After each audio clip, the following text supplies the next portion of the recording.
So I has a brew. 5 people asked me to do an AMA/a Q&A, and probably maybe 3 or 4 people actually asked me any questions. So I probably won't do this again until I get a lot more support, because it sort of seems a little bit pointless. But I figured I may as well. I said I was going to do one, so I will do one. We'll kind of go from there. So I will start off with the Curious Cat ones, because they're probably the most interesting and also the most dodgy, I suppose. A lot of these are kind of like I wouldn't necessarily traditionally answer, because this is a tech channel and it's not like a gay lifestyle channel like Tyler Oakley, for instance. So top or bottom, actually verse, but I don't really do any of that kind of stuff because it's too much hassle and hard work.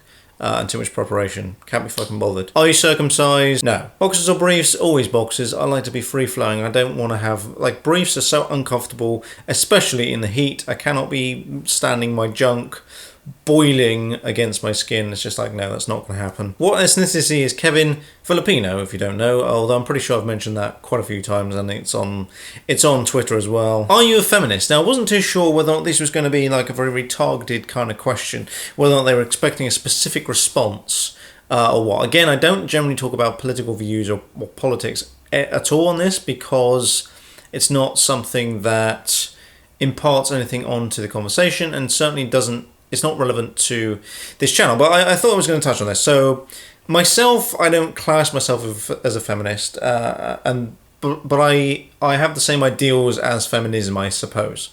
The reason I don't like being called a feminist, I don't call myself a feminist, is because in recent times, at least within the past, let's say 10 years, third wave feminism, sort of the regressive social justice warrior terms of feminism, is awful, nasty, horrible, and disgusting. So while I agree that women should be paid equally and given the same opportunities as men, I don't want to call myself a feminist, because feminism, as it currently stands now with third wave feminism, is very, very nasty, horrible, bitchy, just full of lies, and generally isn't really helpful at all. So I don't like calling myself a feminist. I prefer to use the term humanist. I'm not having this whole like, oh, well, women's lives are more difficult. It's like, yes, they might not quite have the same rights as men currently today. They have the most, like gays and lesbians and transgender people, they've had the most amount of freedom and equality they've ever had for the past millennia. So, you know, we're in a really good position. There's only a few little niggly little bits to kind of iron out. I think really the thing that people should be concentrating on is outside of the first world. They should be not concentrating on the fact that, oh, somebody called me a bitch at work in America and the UK and France and Germany. They should be more concerned about the fact that women in third world countries and in the Middle East are not treated with the same respect as they are in the UK. That's really where things should be, or any other first world country. So that's where things really should be being looked at. It's the same with gay rights. I don't think that we necessarily need gay activists in the first world as much as we used to. Sure, we haven't quite got the same rights as straight people and as normal people, but I think really we should be focusing our efforts on the third world, on places like the Horn of Africa, places like the Middle East, places like Asia even. So I don't class myself as a feminist because of third wave feminism and because of how destructive it is to humanity in general. I'm going to move to Twitter. There was only 2 real people that asked me some stuff on Twitter. Paul Bellisai, I think it's pronounced. Bellisi, I'm not too sure. I can't figure out if it's Italian or if it's Eastern European. I do apologise. He asked, looking back, would you have come out in a different way than you did? Yes. If I planned it better, I definitely would have come out to my parents in a completely different way. And I think I probably would have done it in New York. Because, so I came out like but no, actually I didn't. Would have been before I went to New York, but quite a while back. I think I should have waited until then. That would have been a perfect opportunity to do it, and it would have been great. I would like take them out for food, and then just done that. Would have been fantastic. So, I think I would have definitely come out to my parents completely differently. I wouldn't have done it on the phone. I would have done it in person and in a bit of a different setting. And he also asked, what's your favourite tea? So my favourite tea is probably Earl Grey, but I don't generally drink Earl Grey. I generally drink English breakfast tea because that's kind of like what I'm used to. I drink Earl Grey sort of at night, sort of like in the evenings, which I found out recently is a bad idea because apparently Earl Grey has got more caffeine in it than normal English breakfast tea. So I probably shouldn't be drinking that at all. But no, I do like Earl Grey. I do like a little bit of Lady Grey, but it's like, I don't know, I've got to really be in the mood for it. It's really floral and it is very, very homosexual as a tea. But no, I do like Earl Grey. Earl Grey is kind of my go-to tea for, yeah, if I'm having tea for the purposes of just kind of tasting tea, I suppose. Although there are a lot better teas out there for tasting. There's some really, really good green teas and stuff like that. But Paul also asked, how did you get involved with technology? So when I was growing up, I was one of those like geeky kids, one of those kids that didn't fit in, and one of those kids that was really uncool, and I still probably am. But when I was doing that, I was the kid that was really interested in science and technology anyway. We got our PC at home. I was really interested in learning about technology and PCs and all that kind of stuff. And then I got to secondary school, did GCSEs in IT because I didn't have computer science or computing. I did the triple science at GCSE, if you know what that is in the UK. And yeah, I was really interested in tech generally. And then I was lucky enough to get a job on it after kind of exploring the background of technology in terms of getting really interested in things like Engadget and stuff like that, and using that kind of knowledge to kind of do what I do with my career. So it's kind of it's lots of steps that kind of fed into where I am now. But in terms of me getting into technology, I was just kind of interested in it from not too much of an early age. When I was young, I didn't really give a shit about much. I just kind of used to play, I don't know, games and shit. No real video games. We never had a PC in our house until I was probably year 6, maybe, or the beginning of secondary school. And we never had games consoles in the house either because, our upbringing was quite... my family isn't rich, so we never had games consoles. It was only really when I became a grown-up, when I could afford to buy game consoles, which is when I probably got into that kind of side of gaming. But I got PC when I was in uni. Although I was PC gaming before that, I inherited a PC from my parents when I was in A level. So that's when I first probably got into computing and gaming was in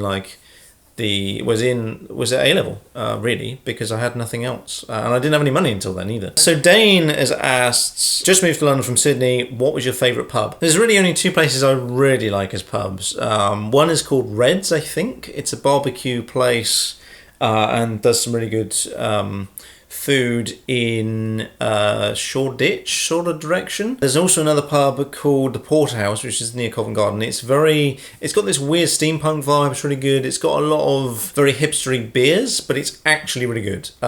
They've got table service, so you just order something through an app and it comes to you, which is really cool. Grind isn't a pub, it's a really good coffee shop, but in the evenings they do really good cocktails, so check that out. If you're in, there's about 5 locations in London, Grind, so if you just Google Grind, you'll find some of those. Some really, really good cocktails, really good coffee as well, really good snacks and shit. And in the summer, Dinerama in Shoreditch. So if you're still in the summer in Shoreditch, go to Dinerama because it's fucking amazing.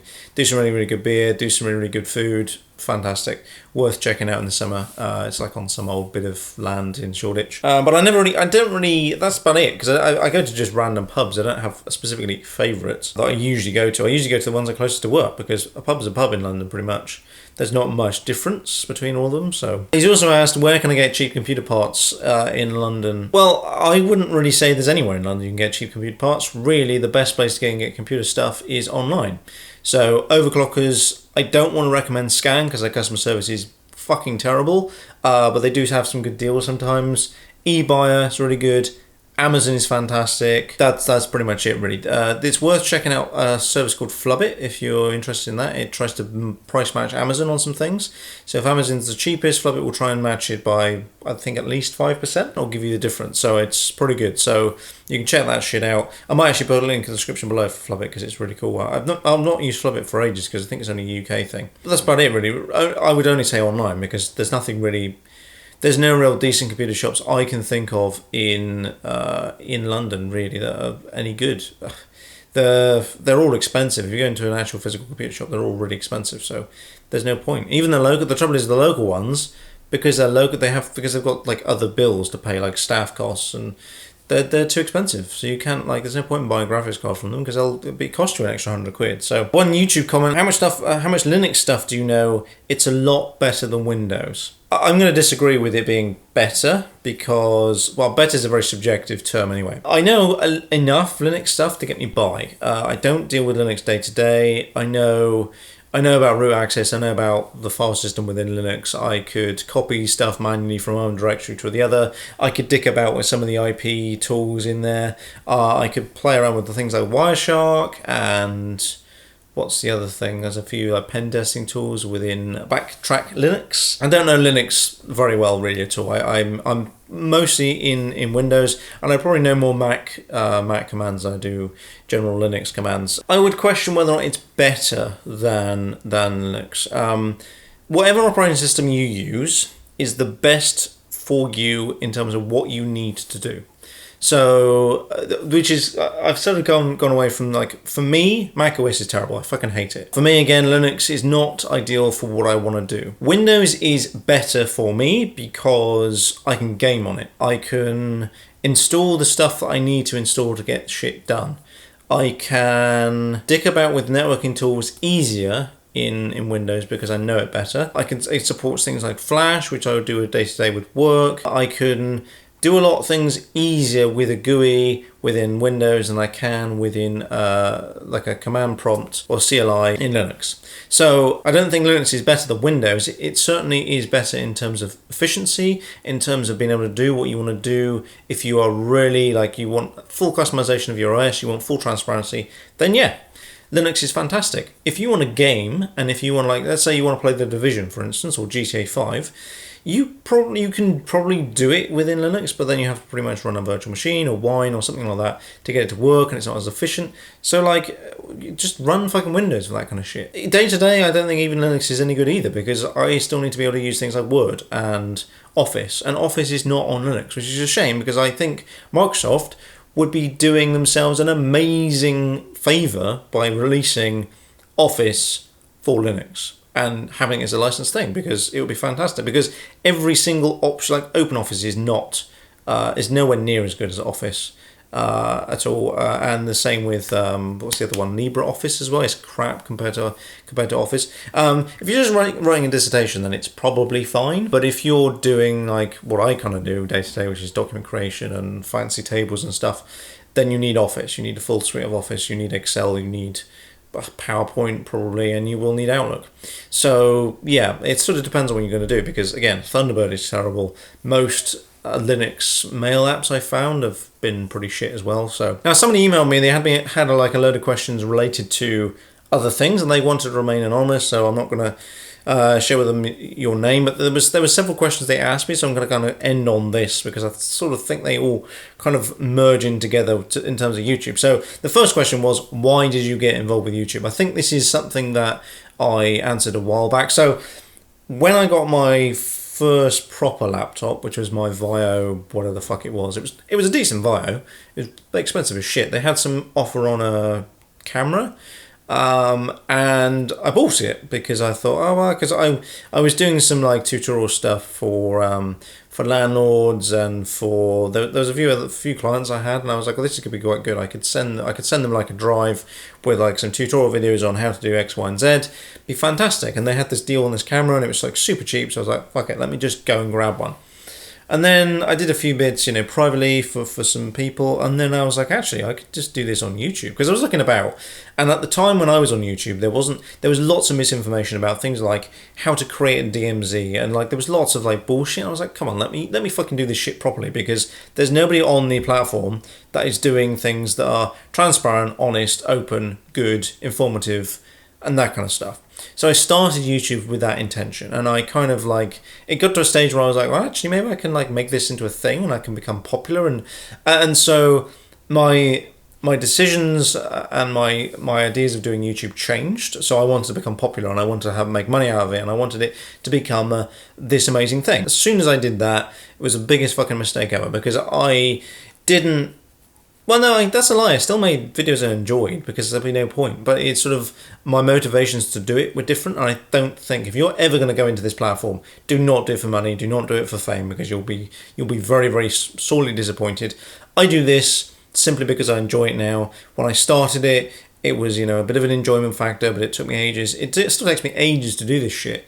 But I still enjoy it. I still love interacting with you guys. I liked attending events like EJX, but I fucking missed that this year. And I like the fact this has kind of become like a thing that people really like, and people find it different to what most other people are doing, and I like that. But yeah, basically to answer your question, really it was just to inform people and make people's perceptions of technology better and kind of give them a better understanding of technology and how it works and how they can better themselves, within society, especially things like my DMZ video in terms of setting up. If you look at most of my early videos, it's all mostly how-tos. It wasn't really blogs at all. The Brutam thing didn't come around until like maybe a year afterwards, I think.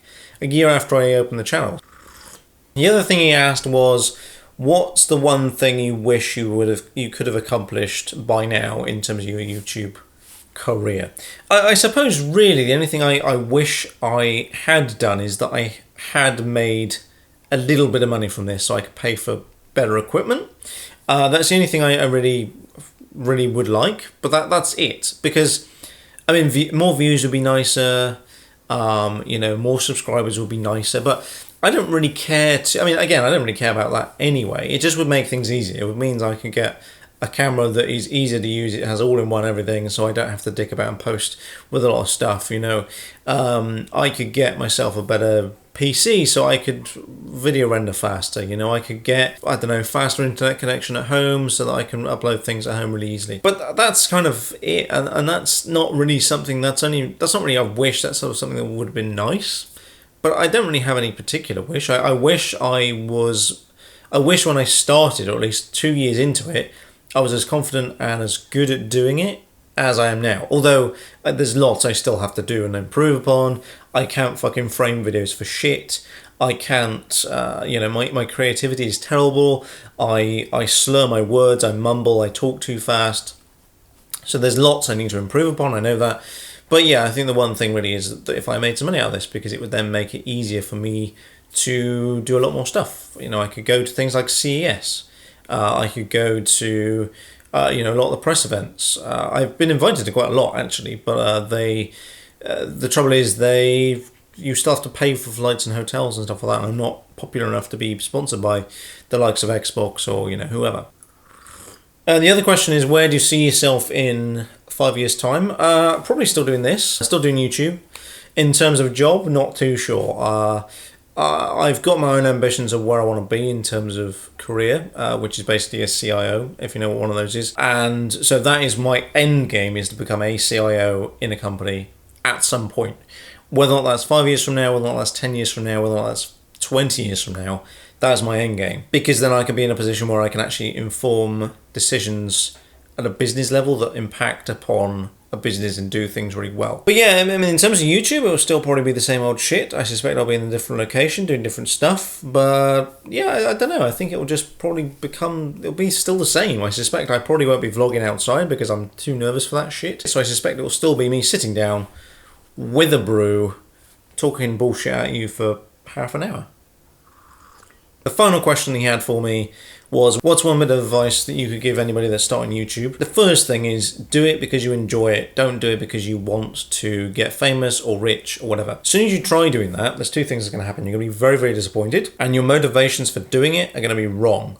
Your content's going to be crap because you're trying to move it in a direction that's going to get you the most money or the most views. Don't ever fucking do that. Do content you enjoy. Don't do content that you think others will enjoy. Do content that you enjoy. And then if you think others won't enjoy it, then that's kind of, that's a second thing. If it becomes your job, then you move on to doing things that will get you money, and which is why big YouTubers are generally sellouts, because at the end of the day they've got to make money out of this shit. But no, the real bit of advice is, do it because you enjoy it, and don't do it because of any other reason. Don't try and copy anybody. Try and find your own style. Don't do Casey Neistat style videos. Don't try and do Leafy style videos. Don't try and copy H3H3. Don't try and copy Disclaimer, guys, don't copy anybody, do your own fucking shit. This, I'd like to think, is my own thing, although I'm just basically sat down talking to a camera. My opinion is different, my outlook on life is different, and so I kind of bring my own kind of separate kind of creative style to it, I guess. I think that's pretty much it. I don't know if this has gone too well, but that's because I had fucking no questions, so I'm kind of like picking in, well, I'm just grabbing whatever comes out. This was literally all the questions I had, and I've answered every single one, so there you go.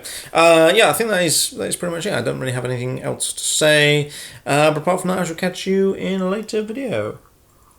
What the fuck is that place called in the summer? What the fuck is that? Foodorama? Dinorama. But